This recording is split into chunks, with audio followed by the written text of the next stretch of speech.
کہ جن کا قول جو ہے وہ حدیث بن جاتا ہے، جن کا عمل جو ہے وہ سنت بن جاتی ہے، جن کا وجود برہان الہی ہے، جن کا وجود آیت ربانی ہے، اور جن کے پاس آ کر کوئی خضر بنا، جن کے در پر آ کر کوئی سکندر بنا، اور پھر آپ یہ دیکھیے کہ آپ کس کے لخت جگر ہیں؟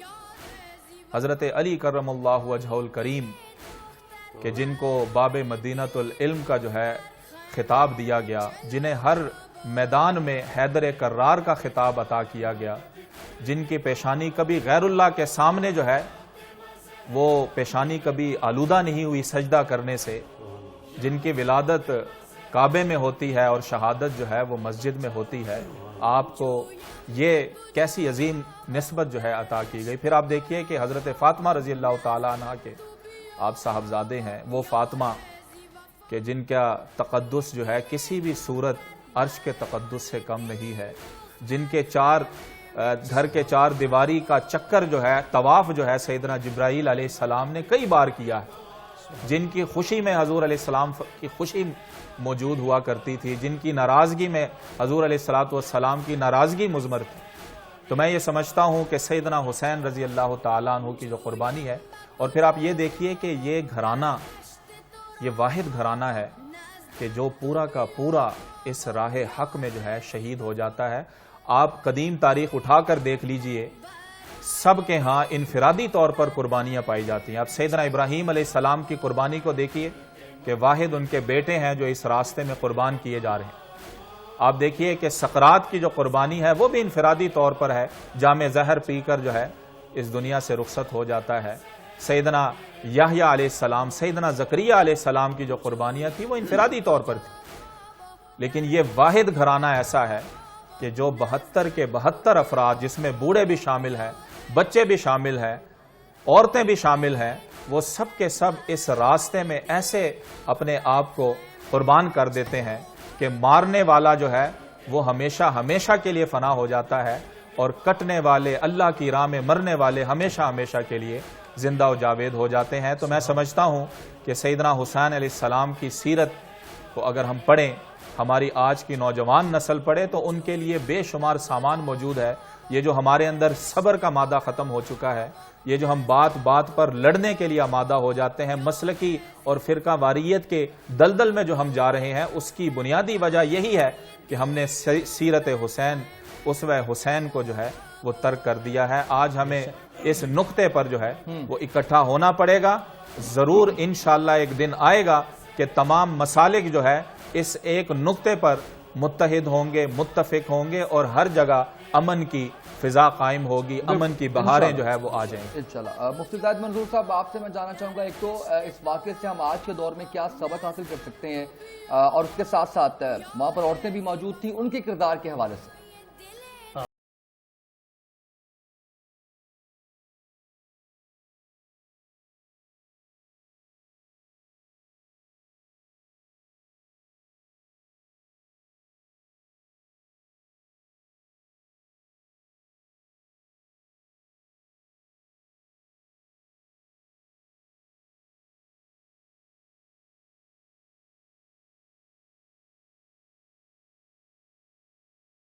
امامت صغرا ہے، ہم کسی بندے کو امام مقرر کریں اپنی مسجد میں، اور امامت کبریٰ ہے کسی بندے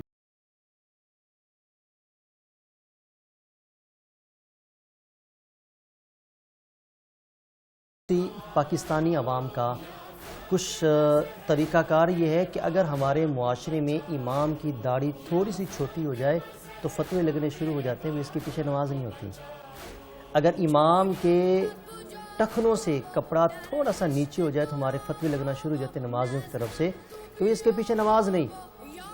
سر پہ امامہ نہ ہو تو اعتراض۔ یعنی یہ ہمارا طریقہ کار ہے امامت صغرا کے بارے میں۔ اور امامت کبریٰ جو اپنے سوال کے کہ فی زمانہ ہم کیا کر سکیں، امامت کبریٰ جس کو ہم نے حاکم بنانا ہے، جس کو ہم نے ووٹ دینا ہے، اس کو ہم دیکھتے نہیں وہ کیسا بندہ ہے۔ جو بڑی امامت جس کے لیے امام عالی مقام نے اپنا ہاتھ نہیں دیا، لوگ ہاتھ گردن بچانے کے لیے ہاتھ دے دیتے ہیں، اور قربان جاؤ امام کی شان پر انہوں نے اپنا ہاتھ بچانے کے لیے اپنی گردن عطا کر دی۔ تو امامت کبریٰ جو حاکم ہے، حکمران ہے، اس کے لیے عوام الناس کی نظر میں کوئی اہمیت نہیں ہے، کوئی طریقہ کار موجود نہیں ہے. تو امام علی مقام کی زندگی سے اور جو نوجوان نسل ہے ان کے لیے پیغام سب سے بڑا یہ ہے کہ جس طرح امام علی مقام نے فرمایا کہ حسین جیسا شخص یزید کی بیعت نہیں کر سکتا، تو آج بھی ہمیں سمجھنا ہے کہ میرا ووٹ میں جس کو دے رہا ہوں اس کا حقدار ہے یا نہیں ہے. اگر تو وہ اس کو اہل سمجھتا ہے تو حسینی کردار ادا کرے اور اس کو ووٹ دے دے، اگر وہ اس کا حقدار نہیں سمجھتا تو پھر ڈٹ جائے حسین کی انکار کی طرح. اور جہاں تک مستورات کی بات ہے، کوئی بھی بندہ جب میدان جنگ میں جاتا ہے نا تو وہ 7 مستورات کو لے کے نہیں جاتا، نہ بچوں کو لے کے جاتا ہے. لیکن امام علی مقام رضی اللہ تعالیٰ عنہ جب میدان کربلا میں جاتے ہیں تو اپنی مستورات کو ساتھ لے کے جاتے ہیں. یہ بتانا تھا کہ میں جنگ کے لیے نہیں جا رہا، میں تخت کے لیے نہیں جا رہا، میں اپنے نانا کے دین کے لیے جا رہا ہوں. اور بیبیوں ان مستورات کو بھی سلام ہے کہ جن کو پتہ تھا کہ کربلا میں جا کر پیاس ملنی ہے، کربلا میں جا کر ہمیں ہر طرف سے تنگی مصیبتیں ملنی ہیں، لیکن ان بیبیوں نے بھی انکار نہیں کیا کہ ہم نے نہیں جانا. تو آج کی عورتوں کو بھی یہ سمجھنا ہوگا کہ دین کے لیے جتنی بھی تکالیف برداشت کر سکیں وہ کرنی چاہیے. یہ حسین کی اور وہاں پہ جتنی مستورات ان کی تعلیم تھی. بالکل صحیح ہے. عابد صاحب، ابھی آپ نے بڑی ڈیٹیل سے ذکر کیا ہے امر بالمعروف اور نہی عن المنکر کا، کہ اپنے گھر کے اندر بھی ہمیں کرنا چاہیے. سوسائٹی کے اندر کس طریقے سے ہمیں جو ہے وہ برے کام سے روکنا ہے، اچھے کام کا حکم دینا ہے. بڑا لویسٹ درجہ یہ ہے کہ ہم برے کو دل میں برا جانیں، اور المیہ یہ ہے کہ ہم شاید اپنی بات اگر میں کر لوں تو ہم شاید برے کو دل میں بھی برا آج نہیں جانتے. کیسے سبق سیکھ سکتے ہیں اس واقعے سے، اور کس طرح سے ہم جو ہے وہ آج کے دور کے اندر کوئی مثبت تبدیلی لا سکتے ہیں؟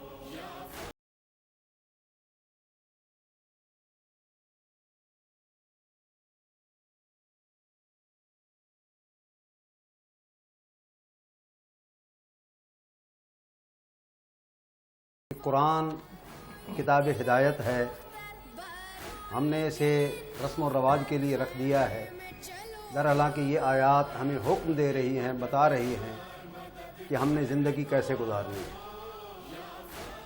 برائی سے نفرت کے لیے یہ اتنا بڑا حکم ہے جس کی طرف توجہ کی جائے. امر بالمعروف اور نہی عن المنکر، برائی سے روکنا اور اچھائی کا حکم دینا. آپ خاندان کی بات کرتے ہیں، میں نے پہلے بھی ذکر کیا، اب بھی ذکر کر رہا ہوں. سردار کائنات کا زمانہ کوئی معمولی زمانہ نہیں تھا. سردار کائنات نے کس انداز میں دین کو پھیلایا، سب سے پہلے اپنے کردار کے ذریعے ثابت کیا. نبوت کا اعلان نہیں کیا، نبی ہونے کے باوجود نبوت کا اعلان نہیں کیا. ظاہراً نبوت کا اعلان اس وقت کیا جب کردار کے ذریعے ثابت کر دیا کہ میں اللہ کا سچا رسول ہوں. حتیٰ کہ دشمن بھی ان کا نام صادق و امین سے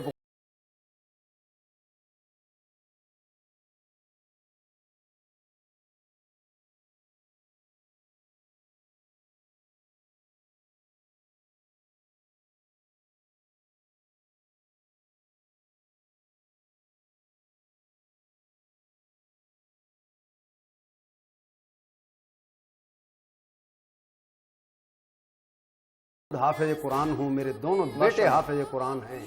میں پڑھتا ہوں، جب ان آیات کو میں سوچ میں پڑ جاتا ہوں، دیکھتا ہوں کہ معلوم نہیں ہم آج کے دور میں، ہمارے مفتی صاحب ابھی بہترین گفتگو کر رہے تھے، ہم کس طرح لوگوں کو تبلیغ کریں، کس طرح امر بالمعروف کریں، کس طرح نہی عن المنکر کریں کہ رسول پاک کے قریب کا زمانہ، امام حسین علیہ السلام کے زمانہ میں کون سے لوگ موجود تھے.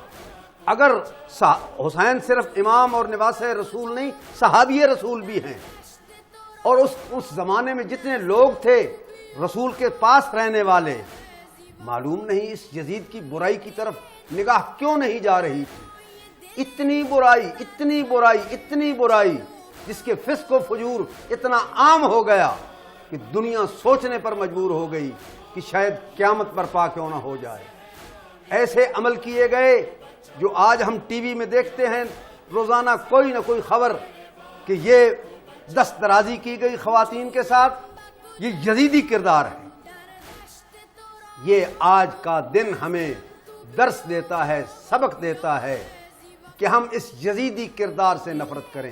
یزید کے مقابلے کے لیے امام کربلا میں نہیں گئے، یزیدیت کے مقابلے میں گئے، برائی کے مقابلے میں گئے، گناہ کے مقابلے میں گئے، غلطی کے مقابلے میں گئے، دین کو ختم کرنے والے کے مقابلے میں گئے، جس نے کربلا میں شہادتوں کے بعد یہ اعلان کیا تھا. تاریخ میں الفاظ موجود ہیں، کوئی وحی نازل نہیں ہوئی تھی، کوئی دین نہیں تھا. آؤ آج دیکھو کس انداز میں نے اپنے آباء و اجداد کے کربلا میں بدلے لے لیے ہیں. یزید کا یہ اعلان، اور پھر دربار میں رسول زادیوں کو، ابھی خواتین کا آپ نے ذکر، رسول زادیوں کو اپنے دربار میں بلا کر جو گفتگو کرتا ہے، معلوم ہوتا ہے کہ وہ پہچانتا نہیں کہ یہ زینب کون ہے. زینب فاطمہ کی بیٹی ہے، فاطمہ رسول کی بیٹی ہے، جس کے بارے میں رسول نے ارشاد فرمایا فاطمہ تو بضعۃ منی، فاطمہ میرا ٹکڑا ہے. جس نے اسے ناراض کیا اس نے مجھے ناراض کیا. جب رسول کی نواسی کو ناراض کرنے والا یزید اور اسے منتخب کرنے والوں کو بھی میں اسی صف میں شامل کرتا ہوں. خدا گواہ ہے ابھی تھوڑا ہی عرصہ گزرا تھا، سردار کائنات کی آنکھ بند ہوئی، ظاہری طور پر دنیا سے رخصت ہوئے.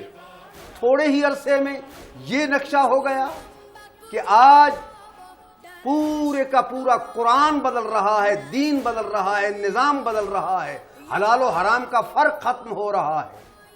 تو ایسے مقام پر مظلوم کربلا نے اپنے آپ پر واجب سمجھا.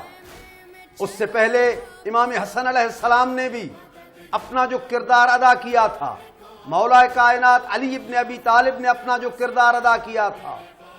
آج امام علی مقام نے، حسین علیہ السلام نے دیکھا کہ میں ایسا انداز اختیار کروں گا، کائنات عالم میں ہر کوئی میدان میں آئے گا لیکن بیعت کبھی طلب نہیں کرے گا. جب بیعت طلب کرنے کا ارادہ کیا، ابھی مفتی صاحب ارشاد فرما رہے تھے، میں امام مظلوم کے وہ الفاظ بتاؤں. جب کہا گیا نا کہ بیعت کرو، یہ بیعت حسین کے ہاتھ کی بیعت نہیں تھی، یہ حسین کا ہاتھ نہیں تھا، یہ علی کا ہاتھ تھا. یہ علی کا ہاتھ نہیں تھا، رسول کا ہاتھ تھا. یہ رسول کا ہاتھ نہیں تھا، 1,24,000 انبیاء کا ہاتھ تھا. اور وہ کس ہاتھ کے لیے بیعت مانگ رہا تھا؟ اس مقام پر تاریخی فکرہ امام علی مقام حسین علیہ السلام نے ارشاد فرمایا، مثلی لا یبایع مثلا. اس کی گہرائی میں جائیں تو آپ آج بھی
ناظرین محترم توجہ فرمائیں، اس فکرے کی طرف غور کریں. رسول پاک فرما رہے ہیں حسین مجھ سے ہے اور میں حسین سے ہوں. نواسا تو نانے سے ہو سکتا ہے، نانا نواسے سے کیسے ہو سکتا ہے؟ اگر تھوڑی سی توجہ کی جائے تو یہ کربلا ہمیں بتا دے گی کہ کس طرح رسول حسین سے ہیں.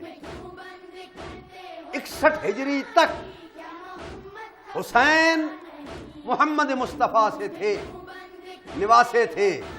61 ہجری کے بعد محمد مصطفیٰ حسین سے ہیں.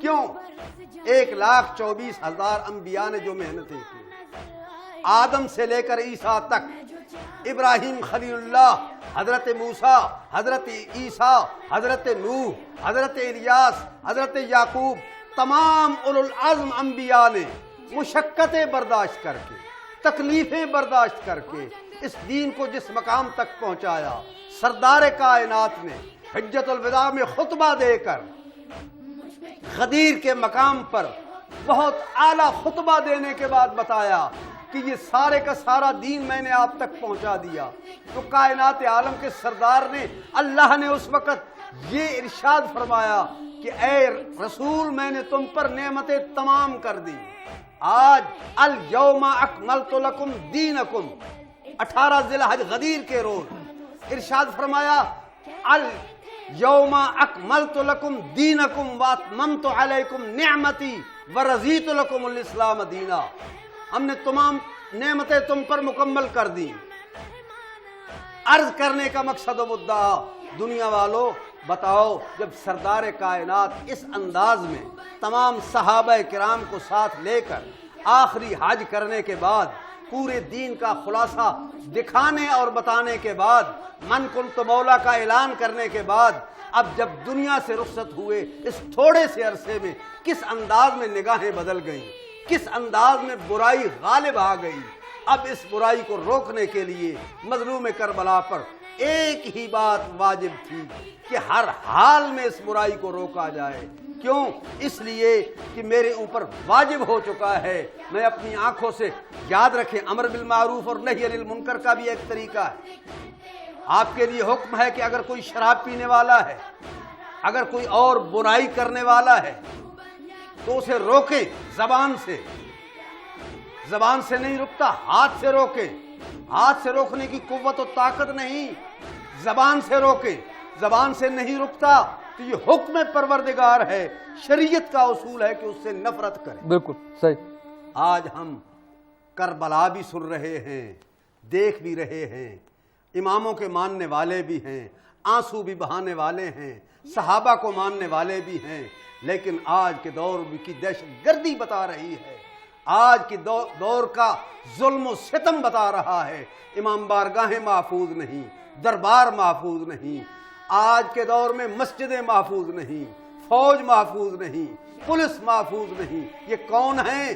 اسی دور کے دہشت گرد چلتے آ رہے ہیں۔ صحیح، بالکل صحیح۔ ہمیں ان کو پہچاننا چاہیے، یہ کربلا ہمیں ان دہشت گردوں اور مسلمانوں میں فرق بتاتی ہے کہ اگر حسین کو ماننا ہے تو تمہیں امن کا دامن تھامنا پڑے گا، قربانی دینی پڑے گی، اور اگر دہشت گردوں کا ساتھ دینا ہے جو کوفہ سے لے کر کربلا تک، کوفہ میں 19 رمضان کو پہلی دہشت گردی ہوئی جب مولا کائنات علی ابن ابی طالب سجدے کی حالت میں ضرب لگی۔ میں حیران ہوں کائنات عالم، میں ایک فکرہ عرض کرنا چاہتا ہوں، جب مولا کائنات علی ابن ابی طالب کی شہادت کا اعلان ہوا، ایسا ماحول بنا دیا گیا تھا مفتی صاحب کہ اس وقت کچھ لوگ پوچھنے لگے کہ سجدے میں علی کو شہید کیا گیا، کیا علی نماز پڑھتا تھا؟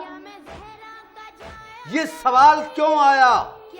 اس لیے کہ اس دور کے حکمران بھی مولا کائنات علی ابن ابی طالب کے خلاف برسر پیکار۔ مفتی امجد صاحب ابھی بات کر رہے تھے حافظ صاحب، اور آج کا دور بھی آپ فلسطین کو دیکھیں، آپ کشمیر کو دیکھیں، آپ برما کو دیکھیں، آپ افغانستان کو دیکھیں، شام کو دیکھیں، پاکستان کو دیکھیں، حالات کچھ مختلف نظر نہیں آ رہے۔ جہاد کا ہمیں حکم دیا گیا، جہاد کو ہمارے لیے ہی ہم یہ سمجھتے ہیں کہ شاید ہمارے لیے جو ہے وہ اس کو ختم کر دیا گیا ہے، ہم نام بھی جو ہے وہ نہیں لے سکتے۔ حضرت حسین رضی اللہ عنہ کی سیرت کو بیان کرتے ہوئے اور آج کے دور سے موازنہ کرتے ہوئے ہمیں کیا باتیں سیکھنے کی ضرورت ہے اس وقت؟ دیکھیے، سب سے پہلے تو ہمیں اپنے گھر کو درست کرنے کی ضرورت ہے، گھر سے ابتدا کرنے کی ضرورت ہے۔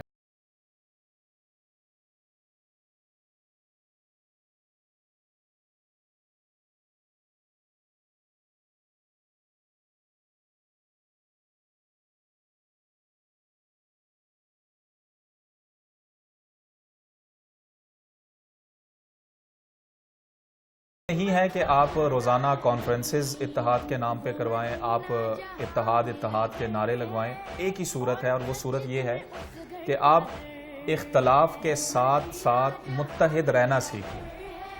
یعنی جو مسلک والا ہے، جس مسلک کے ساتھ تعلق ہے، ان کے دلائل ہیں، قرآن و حدیث کے حوالے سے دلائل ہیں، وہ اختلافات رکھتے ہیں ہم سے، ہم ان اختلافات کو مانیں اور اس کے ساتھ متحد رہنا سیکھ لیں. اور یہی ہمیں اصحاب رسول نے بھی بتایا. بے شک. میں آپ کو ایک مثال دیتا ہوں اصحاب رسول کی، کہ حضرت عمر فاروق رضی اللہ تعالیٰ عنہ اور حضرت عبداللہ ابن مسعود رضی اللہ تعالیٰ عنہما آپس میں ان کا سینکڑوں مسائل میں اختلاف تھا، اور ان میں سے کوئی بھی ایک سٹیپ پیچھے لینے کے لیے تیار نہیں تھا، لیکن اس کے باوجود ان دونوں کا حال یہ تھا کہ ہاتھ میں ہاتھ ڈال کر بازاروں میں پھرتے تھے، ہاتھ میں ہاتھ ڈال کر مارکیٹوں میں جایا کرتے تھے. کبھی ایسا نہیں ہوا کہ ایک صحابی رسول نے دوسرے صحابی رسول کو کرٹیسزم کی ہو، کرٹیسائز کیا ہو.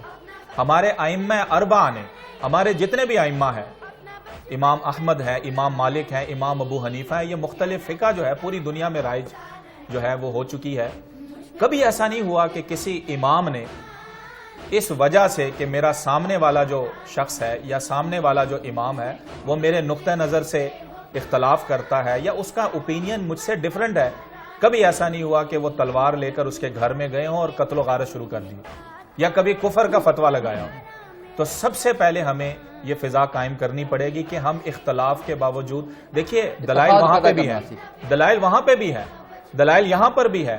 تیسرا مسلک والا ہے، اس کے بھی دلائل قرآن و حدیث کے حوالے سے. میں ایک چھوٹی سی مثال دیتا ہوں کہ ہمارے جو اہل تشیع حضرات ہیں، علامہ صاحب بیٹھے ہوئے ہیں، اس کی قیادت کر رہے ہیں، نماز میں وہ ہاتھ چھوڑ کر نماز پڑھتے ہیں، ہم ہاتھ باندھ کر نماز پڑھتے ہیں. اب آپ دیکھیے کہ ان کا ہاتھ چھوڑ کر نماز پڑھنا، دلائل موجود ہیں. اصحاب رسول جو ہے ہاتھ چھوڑ کر نماز پڑھا کرتے ہیں. حضرت عبداللہ ابن زبیر رضی اللہ تعالیٰ عنہ جو حضرت ابو بکر صدیق کے نواسے ہیں، حضرت اسما کے بیٹے ہیں، وہ ہاتھ چھوڑ کر نماز پڑھا کرتے ہیں. حضرت حسن بصری رحمت اللہ علیہ جو صوفی ازم میں جن کا ایک نام ہے، ہاتھ چھوڑ کر نماز پڑھا کرتے ہیں. امام مالک رحمت اللہ علیہ نے یہاں تک فتویٰ دیا ہے کہ ہاتھ باندھ کر نماز پڑھنا مکروہ ہے. تو کہنے کا مقصد یہ ہے کہ دلائل وہاں پر بھی ہے. وہاں پر اگر اکٹھی نمازیں پڑھی جا رہی ہیں تو ہماری صحیح مسلم میں یہ حدیث موجود ہے کہ حضور علیہ الصلوۃ والسلام مدینے میں رہتے ہوئے ظہرین اور مغربین پڑھا کرتے تھے، غیر مطر ولا خوف، بغیر بارش کے، بغیر خوف کے. تو کہنے کا مقصد یہ ہے کہ وہاں پر بھی دلائل ہے، ان کا بھی احترام ہونا چاہیے. بڑی بات یہ ہمارے پاس بھی دلائل ہیں، ان کے پاس بھی دلائل. بڑی بات یہ ہے کہ نماز پڑھیں. ہمارا المیہ یہ ہے کہ وہ لوگ جو نماز پڑھتے نہیں ہیں وہ تنقید کر رہے ہوتے ہیں، اور ہمیں اس طرح سے جو ہے وہ فرقوں میں اس طرح سے بانٹ دیا گیا ہے. مفتی زاہد منظور صاحب نے تھوڑا سا ارلی جانا ہے، میں ان کی طرف آؤں گا بریک کے بعد. ایک چھوٹی سی بریک لیں گے، اس کے بعد اس کی طرف بڑھیں گے. ایک چھوٹی سی بریک ہمارے ساتھ ہے.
ایک بار پھر سے خوش آمدید. مفتی زاہد منظور صاحب آپ کی طرف بڑھیں گے. یہی بات جو ہمیں فرقوں میں بانٹ دیا گیا، اور ہمارا بڑی خوبصورت بات کی ہے مفتی صاحب نے کہ اختلاف کے باوجود اتحاد رہنا چاہیے. آج کس طریقے سے اتحاد رہے گا؟ ہم اپنے ملک کے اندر کی بات کریں تو ہمارا اتحاد کیا نہیں، اور علماء کا بڑا رول رہا ہے پاکستان بنانے میں، مذہب کو بچانے میں. آج جو ہے وہ کس طریقے سے علماء اپنا کردار بہتر طریقے سے نبھا سکتے ہیں؟ اس حوالے سے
یحکم بینہم یوم القیامہ فیما کانوا فیہ یختلفون. قرآن تو کہتا ہے کہ بھی فیصلہ رب نے کرنا کون صحیح ہے، یہ کل قیامت کے رب نے فیصلہ کرنا ہے. تو صحیح وہ بھی ہو سکتا ہے، صحیح میں بھی ہو سکتا ہوں. کچھ باتیں میری بھی صحیح ہو سکتی ہیں، کچھ میری غلط بھی ہو سکتی ہیں. کچھ باتیں اس کی صحیح بھی ہو سکتی ہیں، کچھ باتیں اس کی غلط بھی ہو سکتی ہیں. تو جب ہم یہ سوچ اپنائیں گے تو انشاءاللہ اپنے معاشرے میں، اپنی مساجد میں وہ اتحاد، اتفاق اور تنظیم کی فضا جو ہے وہ ضرور بضرور پیدا ہو جائے گی. اور اقبال کہتا ہے بڑی پیاری بات، کہتے ہیں کہ خود بدلتے نہیں قرآن کو بدل دیتے ہیں. تو جب تک ہم اپنے آپ کو نہیں بدلیں گے تو ہر ایک کے پاس دلائل ہیں، جیسے مفتی امجد صاحب نے فرمایا. تو یہ اختلافات چلتے رہیں گے جب تک اپنی ذات کو، اپنی سوچ کو اور اپنی فکر کو نہیں بدلیں گے. تو پہلا کام کیا ہے؟ وہ یہی ہے کہ میں اپنی ذات کو، اپنی سوچ کو، اپنی فکر کو بدلوں. حافظ صاحب، اختلافات ہونا کوئی بری بات نہیں ہے، اختلاف ہونے چاہیے، ہوتے ہیں. ہم جب پولیٹیکل بات کرتے ہیں تو ہم یہ کہتے ہیں کہ جمہوریت کا اختلاف جو ہے وہ حسن ہے جمہوریت کا. لیکن یہ چیز کہ ہمیں ایک دوسرے کے ساتھ اتحاد سے رہنا ہے. میں موجودہ حالات کے تناظر میں بات کرنا چاہ رہا ہوں، آج کے دن کی مناسبت سے بات کرنا چاہ رہا ہوں. آج بھی ہمارے حالات کوئی اتنے اچھے نہیں ہیں. آپ پوری دنیا کے مسلمانوں کو اٹھا کر دیکھ لیں.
ہمیں بتائیں. یہ دیکھو، یہ آدمی یہاں نماز ہاتھ باندھ کے پڑھ رہا تھا، یہ یہاں ہاتھ رکھ کے نماز پڑھ رہا تھا، کوئی نیچے ہاتھ رکھ کے نماز پڑھ رہا ہے، کوئی ہاتھ کھول کے. یہ کیا ہے؟